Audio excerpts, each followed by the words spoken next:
कंचन के बेटे ऋषि की शादी कहीं नहीं हो रही थी। एक तो ऋषि मोटा, ऊपर से कमाई भी कोई खास नहीं। लेकिन कंचन को तो शौक था मॉडर्न बहू लाने का, और उसे एक दिन ऐसी लड़की मिल भी जाती है। हमें तो आपका ऋषि बहुत पसंद है, लेकिन मैं आपको साफ साफ बता देती हूँ, मेरी बेटी के शौक थोड़े से अलग है बहन जी।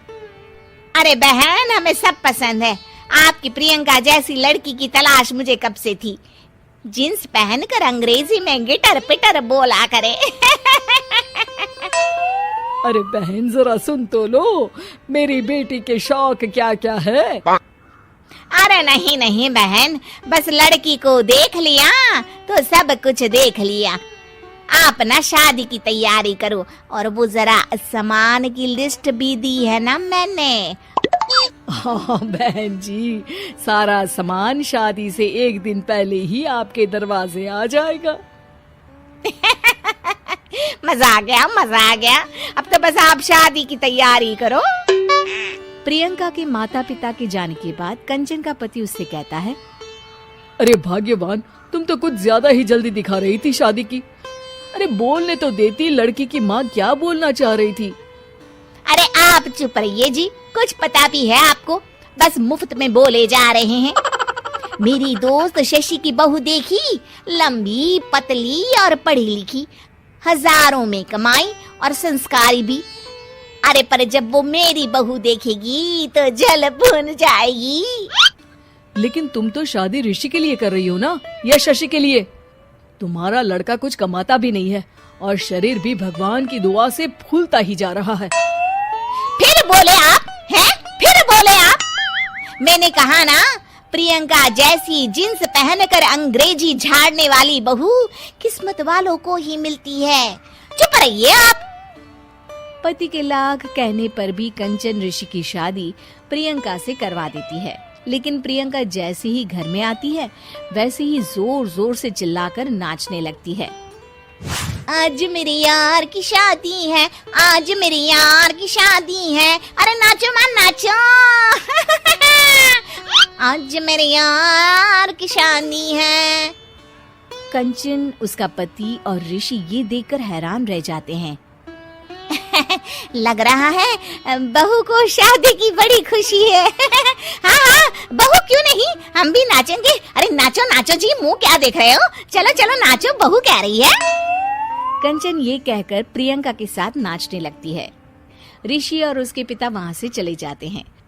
अगले दिन कंचन अपनी सहेलियों को प्रियंका से मिलवाने के लिए घर बुलाती है, जहाँ शशि भी आती है। अरे शशि, कैसी हो? मैं ना तुम्हें प्रियंका से मिलवाती हूँ। अरे सच में बहुत ही एडवांस सोच की लड़की है, कितने मॉडर्न ख्यालात है उसके, पता है तुम्हें? अरे हाँ कंचन, जरूर, बच्चों की शादी अच्छी ही होनी चाहिए।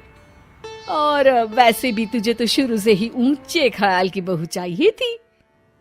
तभी कंचन की सहेली कहती है, अरे कंचन, बुलाओ ना प्रियंका को, हम भी मिल ले। अरे बहू प्रियंका, जरा बाहर तो आना। कई बार आवाज देने के बाद भी प्रियंका बाहर नहीं आती है, तो कंचन को बुरा लग जाता है। वो उसे लेकर बाहर आती है, लेकिन ये क्या, प्रियंका लड़खड़ाती हुई बाहर आती है और उसके हाथ में शराब की बोतल होती है। हालांकि शराब पीना स्वास्थ्य के लिए हानिकारक होता है और ये हमारी किडनी के लिए बहुत ही खतरनाक है, लेकिन कंचन की बहू प्रियंका पूरे नशे में होती है। अरे इतने सारे लोग। ये कहकर वो शशि के पास जाती है। आंटी जी, पत्ते खेलेंगी, पत्ते। अरे दूर हो, दूर हो, तुम्हारे मुंह से तो शराब की बदबू आ रही है। अरे कंचन, माना तुम्हें मॉडर्न बहू चाहिए, लेकिन आधुनिकता का मतलब ये तो नहीं ना।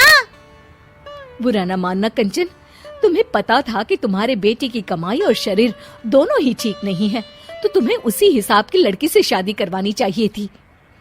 ऐसा कहकर सभी औरतें वहाँ से चली जाती है। तभी प्रियंका की माँ कंचन के घर आती है। अरे बहन जी, बड़ी चालाक निकली आप तो। बिना बताए अपनी पियक्कड़ बेटी मेरे लायक बेटे के गले में बांध दी। आय हाय, बड़ी आई बिना बताए। उस दिन जब मैं ये बात बता रही थी तो तुम तो सुनने को भी तैयार नहीं थी। अब भुगतो तुम। ये कहकर वो वहां से वापस चली जाती है। सबके जाने के बाद कंचन अपना सर पकड़ लेती है। हाय रे, आधुनिकता की अंधी दौड़ में मैं अपनी संस्कृति ही भूल बैठी थी। अब तो राम ही बचाए मुझे।